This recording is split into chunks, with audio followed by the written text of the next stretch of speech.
ado kheci maroi su hala amna hoji kheci ne ba ina thong de se ado kheci thong bado mate kitang la ge aina kamai thane ngonu sidra leram aina phajin ban haba handa gyum thoi ne na toy du chik yan ne nam ta de haba ai ben handa si masih itu mai kwatra ki hingol yo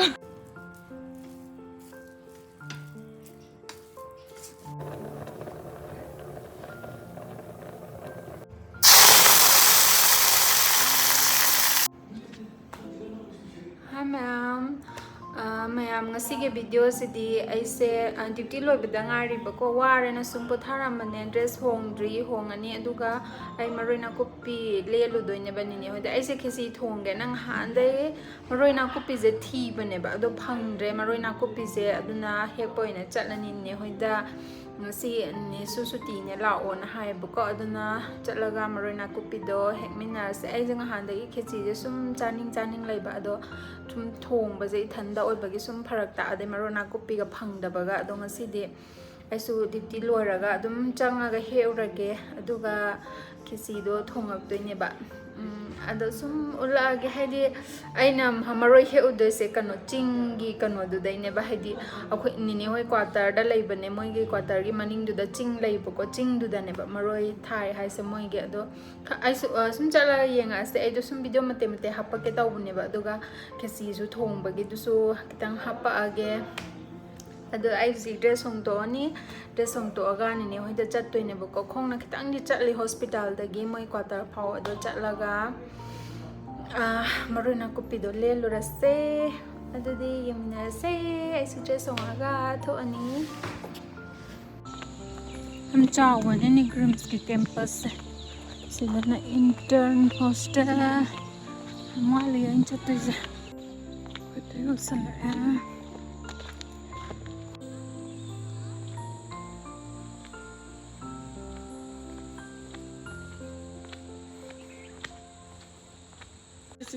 si masih itu mai kwatra ki hingol yo ka sisira saya nama yang freezer hoi horen nian sai sala nam kanogam si chigong lai sina trong han he apira ko da aduna ai di thana manga da na ko ai asa ai nursing kano le hawdo ai su karom chapan dum chalage aduga sign board to ure e ba ada aina side o male dum hana khal angang ge leitro sa ne ho yum yo yam phasa decoration tawdra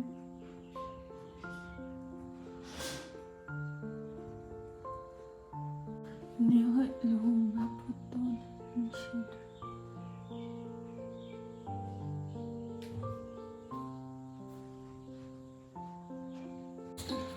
Here's a pizza darren.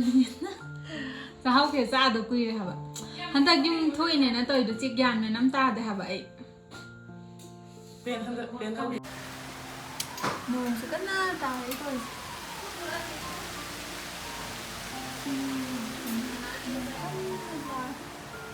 Saha.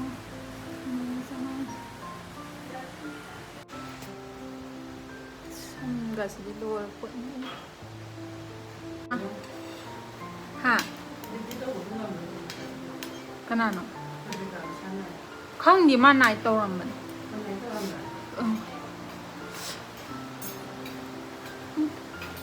hang len ta là kui la ha ai kan ni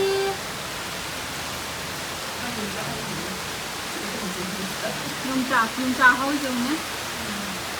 Yung cha kumbre or mala mas na pan di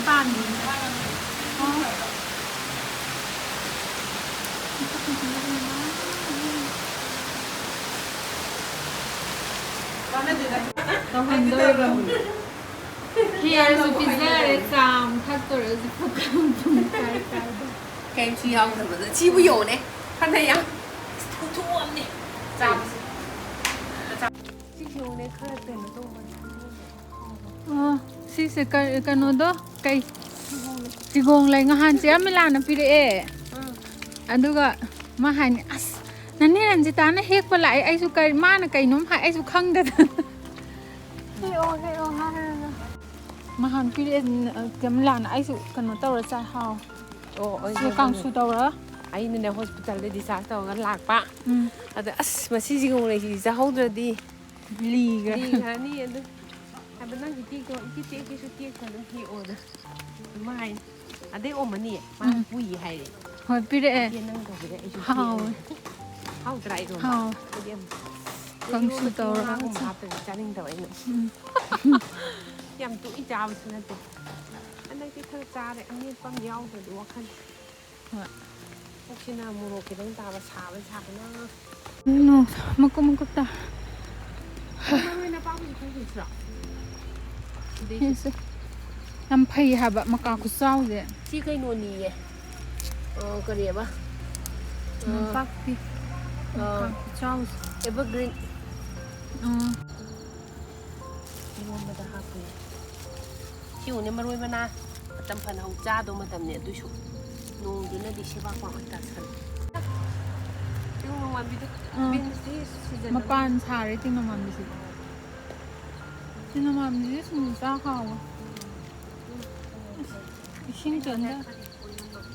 นองตาบุ้ยเดี๋ยวฉันเพอ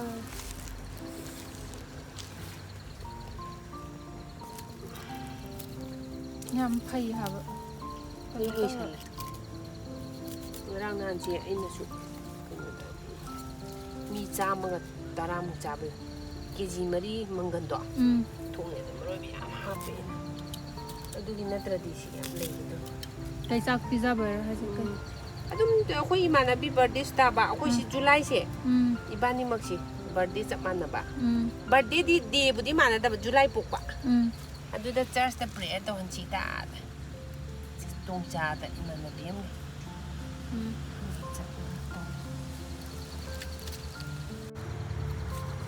ก็เลยยังเฮาจ้าอันเดียวไอ้นั่นถุงที่จะเฮาเลยจะได้ก็เลยเลี้ยงแม่ไอ้นี่ไม่ได้ฮัลโหลบุกก็ฮัลโหลก็ไอ้อิรุซทุโอเรตัวแค่สิมารู้สึกฮัลโหลนี่นะคือแค่สิเนี่ยว่าไอ้นั่นถุงด้วยเสียตัวแค่สิถุงบดมันติดกิตังอุลาเกไอ้นั่นก็หมายถุงนี่ฮะแต่ไอเดียมันซ้ำมีมองเดี๋ยวนี้มาถุงด้วยเสียทุ่มจานิ่งเมื่อกี้ถุงตัวนี้ก็ไม่อ่านบุตรสูดเลยปะตัวถุงบ้าเขาจะอะไรจะทบีกิสัมภาระเนี่ยมันนุ่งชีดแล้วเลยเราไอ้นั่นก็พัฒน์มันอันนี้แม่ทำทงบาร์เกสมาตุ้งเตยิงมินาร์เซ่น่าใช่เลยลักที่ว่ามาโรยดูเนี่ยมาโรยเซมันดารีบุกก็ดูไอ้สัดมันคู่โอเคมาโรยเซ่ดูก็มันละกันเดมาโรยดูมันโถเกตเอารีไอ้น่าก็มันบ้าเอาเลยดูมาโรยจะยามที่ยามบุกก็ดูยามมาสุไอ้ดูมันจะละเกให้ดีอุติคิดงามสุทงเกตเอาวันนี้บะ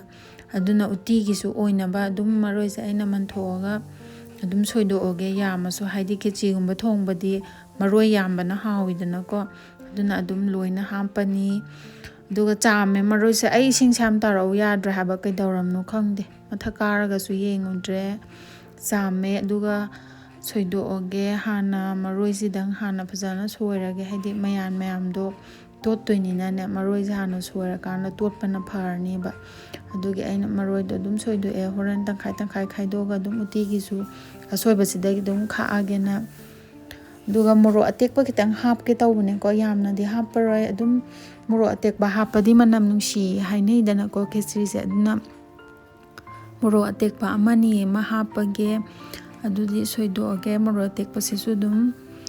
ดูก็ไอ้น่ะฮาวายกันฮาวายมุคราฮาวายกันครามุสวารีคราเล่าเรียกว่าดูไอ้มุสวารีดังฮับปะนี่ไอ้ฮาวายกังตักตัวไล่รำเดรบะ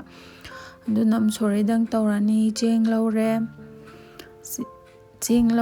ดังกี้เจงสามถุยสิ่งเสียง่ายบุดวาระฮะบะ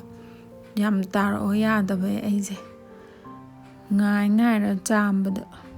สิ่งจามถุยเจงดูจามถุยนี้จามถุยปะเดย์จะพูไม่ฮับเปไรซ์กุกการดาไม่ฮับปะกับไม่ดอนสันเกตเอาบุญเนี่ยบะดูก็เจงดูเล่าเร่อันเดกี้มุสวารีนั่นใส่ก็ฮาวายมุสวารีไอ้น่ะจามกี่บุตรดูมาฮับจัลลักเกฮับจัลลักปลับตัวเนี่ยแบบไม่หันกันดู ꯑꯗꯩ ꯘꯤ ꯈꯤꯇꯪ ꯑꯃꯒ ꯍꯥꯞꯀꯦ ꯃꯤꯗꯤ ꯊꯥꯎꯁꯨ ꯑꯗꯨꯝ ꯇꯣꯠꯅꯕꯅꯤꯀꯣ ꯑꯗꯣ ꯑꯩꯗꯤ ꯊꯥꯎ ꯇꯣꯠꯂꯔꯣꯏ ꯘꯤꯒ ꯑꯣꯏꯅ ꯇꯣꯠꯂꯒꯦ ꯑꯗꯩ ꯃꯣꯔꯣꯛ ꯃꯆꯨ ꯈꯤꯇꯪ ꯍꯥꯞꯄꯒꯦ ꯑꯗꯩ ꯃꯆꯨ ꯈꯔ ꯑꯃ ꯍꯥꯞꯆꯜꯂꯦ ꯑꯗꯨꯝ ꯍꯥꯏꯗꯤ ꯃꯆꯨ ꯈꯤꯇꯪ ꯐꯖꯔꯗꯤ ꯀꯩꯅꯣ ꯇꯧꯋꯤꯗꯅ ꯃꯁꯛꯇꯨꯁꯨ ꯍꯥꯎꯅ ꯎꯏꯗꯅꯀꯣ ꯑꯗꯨꯅ ꯃꯆꯨ ꯈꯔ ꯍꯥꯞꯄꯦ ꯑꯗꯒꯤ ꯃꯔꯨ ꯃꯔꯥꯡ ꯈꯤꯇꯪ ꯑꯃꯒ ꯍꯥꯞꯄꯒꯦꯀꯣ ꯍꯥꯏꯗꯤ ꯃꯔꯨ ꯃꯔꯥꯡꯗꯤ ꯍꯥꯞꯇ꯭ꯔꯁꯨ ꯑꯗꯨꯝꯕꯨꯗꯤ ꯌꯥꯔꯝꯒꯅꯤ ꯑꯗꯣ ꯑꯩꯗꯤ ꯑꯗꯨꯝ ꯍꯥꯞꯄꯦ ꯑꯗꯩ ꯊꯨꯝ ꯍꯥꯞꯆꯜꯂꯦ ꯑꯗꯨꯒ ꯇꯣꯠꯇꯣꯏꯅꯦꯕ ꯉꯁꯥꯏꯒꯤ ꯈꯥꯏꯈꯤꯕ ꯃꯣꯔꯣꯛ ꯑꯇꯦꯛꯄꯗꯣ ꯑꯗꯨꯁꯨ ꯑꯃꯨꯛ ꯍꯥꯞꯆꯜꯂꯒꯦ ꯃꯣꯔꯣꯛ ꯑꯇꯦꯛꯄ ꯍꯥꯞꯆꯜꯂꯦ ꯑꯗꯩ ꯃꯔꯣꯏ ꯅꯥꯀꯨꯞꯄꯤ ꯁꯣꯏꯈꯤꯕꯗꯣ ꯍꯥꯞꯆꯜꯂꯒꯦ ꯍꯥꯞꯆꯤꯜꯂꯀꯥꯟꯗ ꯐꯖꯅ ꯃꯤꯛꯁ ꯇꯧꯕꯤꯔꯅꯦꯕ ꯍꯥꯏꯗꯤ ꯍꯥꯞꯈꯤꯕ ꯃꯄꯣꯠ ꯃꯆꯩꯈꯩꯗꯣ ꯐꯖꯅ ꯃꯤꯛꯁꯇ ꯍꯥꯏꯗꯤ ꯊꯨꯝ ꯉꯥꯔꯤ ꯍꯥꯏꯗꯤ ꯅꯝꯗ꯭ꯔꯗꯤ ꯍꯥꯎꯇꯦꯗꯅꯀꯣ ꯑꯗꯨꯅ ꯐꯖꯅ ꯇꯣꯠꯈꯥꯏꯔꯅꯤ ꯀꯩꯅꯣ ꯇꯧꯅꯕ ꯃꯌꯥꯟꯁꯤꯡꯗꯣ ꯆꯨꯁꯟꯅꯅꯕ ꯍꯥꯏꯗꯤ ꯊꯨꯝ ꯑꯗꯒꯤ ꯃꯣꯔꯣꯛ ꯑꯇꯦꯛꯄ ꯍꯥꯞꯈꯤꯗꯅꯀꯣ ꯃꯆꯨ ꯀꯩꯀꯥ ꯑꯗꯨꯁꯤꯡꯗꯣ ꯅꯝꯅ ꯇꯣꯠꯂꯒꯗꯤ ꯍꯥꯎꯗꯣꯏꯅꯦꯕ ꯑꯗꯨꯒꯤ ꯐꯖꯅ ꯅꯝꯅ ꯇꯣꯠꯄꯤꯔꯦ ꯇꯣꯠꯂꯒ ꯉꯁꯥꯏꯒꯤ ꯆꯐꯨ ꯃꯍꯤ ꯍꯥꯞꯈꯤꯕꯗꯣ ꯁꯥꯔꯦ ꯔꯥꯏꯁ ꯀꯨꯀꯔꯗ ꯑꯩꯅ ꯊꯥꯡꯒꯠꯈꯤꯕꯗꯣ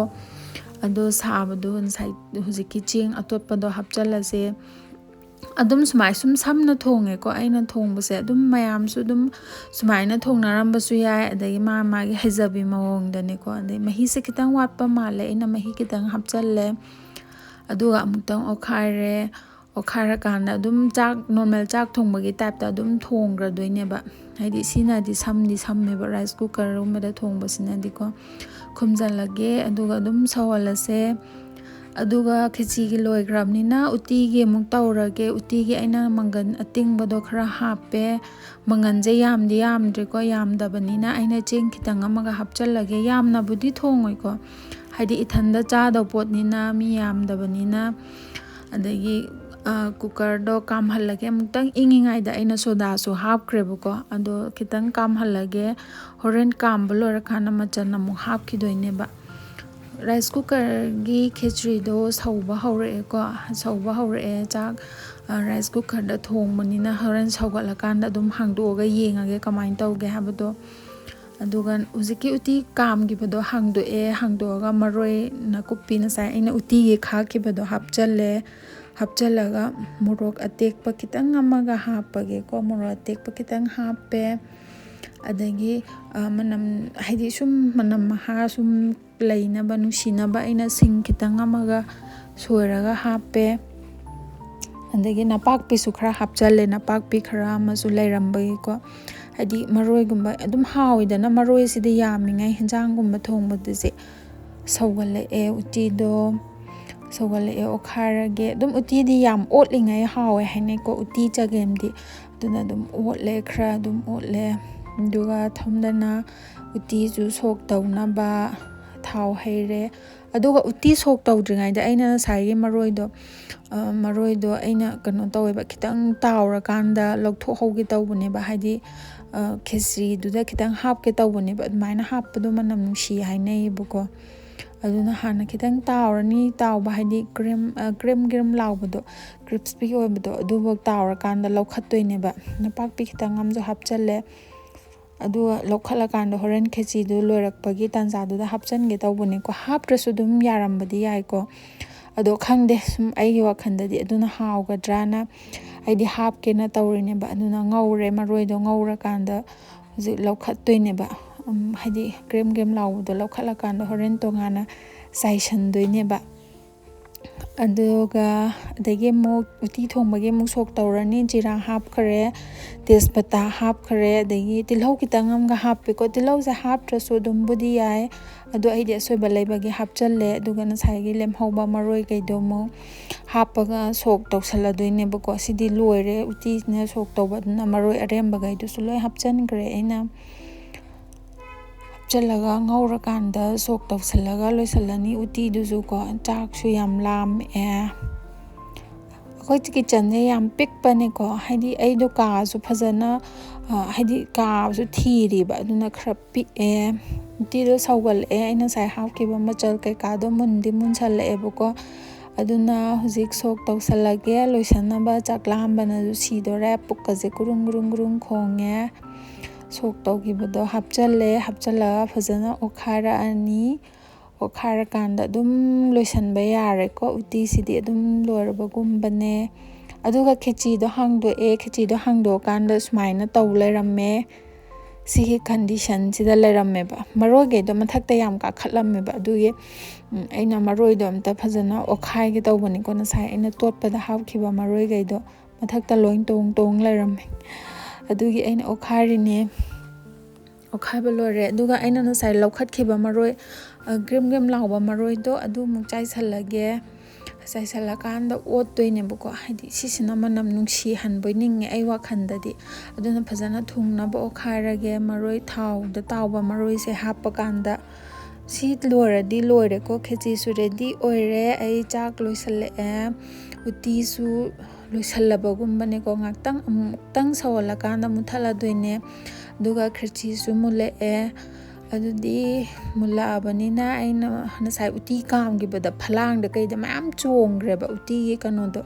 ꯑꯗꯨ ꯁꯨꯝ ꯇꯩꯊꯣꯛꯀꯦ ꯇꯧꯕꯅꯦ ꯎꯇꯤꯁꯦ ꯃꯨꯠꯊꯠꯄ ꯉꯥꯏꯅ ꯑꯗꯨꯒ ꯑꯗꯨꯝ ꯆꯥꯛ ꯊꯤꯔꯗꯣꯏꯅꯦ ꯑꯩ ꯈꯦꯆꯤ ꯊꯣꯡꯕꯗꯣ ꯂꯣꯏꯔꯦꯕꯀꯣ ꯑꯗꯣ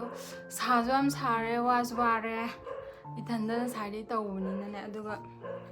ꯀꯩꯅꯣ ꯇꯧꯋꯦ ꯑꯩ ꯊꯤꯗꯣꯛꯑꯦ ꯇꯨꯁꯤꯗ ꯐꯣꯡ ꯐꯣꯡ ꯁꯥꯔꯤ ꯃꯅꯤꯟ ꯀꯥꯔꯦ ꯑꯩꯒꯤ ꯎꯇꯤꯁꯦ ꯍꯥꯎꯗꯣꯏꯔꯥ ꯍꯥꯎꯔꯣꯏꯗꯣꯏꯔꯥ ꯈꯪꯗꯦ ꯑꯗꯨꯗꯤ ꯃꯌꯥꯝ ꯑꯩ ꯆꯥꯛ ꯆꯥꯈꯤꯒꯦ ꯚꯤꯗꯤꯑꯣꯁꯦ ꯆꯥꯛ ꯆꯥꯕ ꯂꯣꯏꯕ ꯅꯝꯃꯗꯤ ꯌꯥꯝ ꯁꯥꯡꯉꯅꯤꯕ ꯑꯗꯨꯅ ꯑꯩ ꯁ꯭ꯋꯥꯏꯗ ꯁꯨꯝ ꯂꯣꯏꯁꯜꯂꯒꯦ ꯚꯤꯗꯤꯑꯣꯁꯦ ꯆꯥꯛꯁꯨ ꯆꯥꯈꯤꯒꯦ ꯊꯦꯡꯁꯨ ꯊꯦꯡꯉꯦꯕ ꯑꯗꯣ ꯃꯌꯥꯝ ꯉꯁꯤꯒꯤꯗꯤ ꯁ꯭ꯋꯥꯏꯗ ꯂꯣꯏꯁꯜꯂꯒꯦ ꯃꯊꯪꯗ ꯑꯃꯨꯛ ꯑꯅꯧꯕ ꯕ꯭ꯂꯣג ꯑꯃ ꯀꯩ ꯁꯦꯝꯁꯤꯒꯦ ꯍꯥꯏꯕꯗꯣ ꯈꯜꯂꯒ ꯁꯦꯝꯖꯔꯛꯑꯒꯦ ꯉꯁꯤꯒꯤꯗꯤ ꯕꯥꯏ ꯕꯥꯏ